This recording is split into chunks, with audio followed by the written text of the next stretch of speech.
Another week, another game. This week I head into some caves to do some exploring in Below.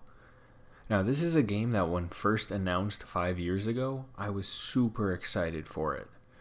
It had this really cool concept of playing as this adventurer slash wanderer person who lands on an island and goes through the island itself to find out its secrets, hence the title being Below.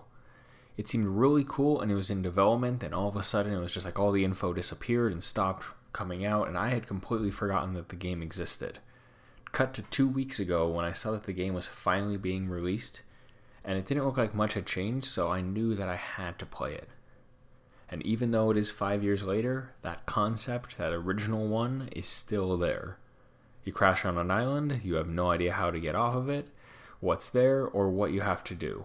No dialogue, just sound, some occasional enemies, and a lot of procedurally generated levels. But that's what makes this game so much fun. You just have to figure out everything for yourself. You have no clue what you're supposed to do, but you have to figure it out as you go. You find a lantern, then you have to figure out how to get fuel for it.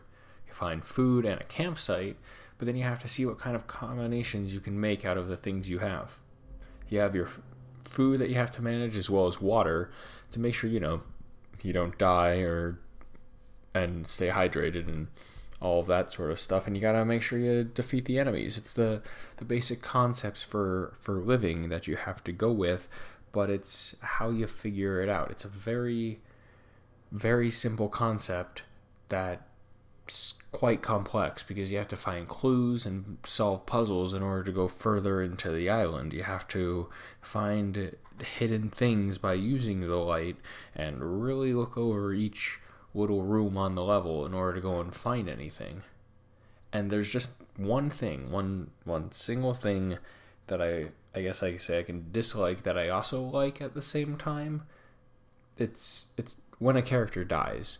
To put it, you lose everything. You lose absolutely everything on your character. It's a new character that happens to, crash on this island. And so you start anew, which it's cool and awful at the same time.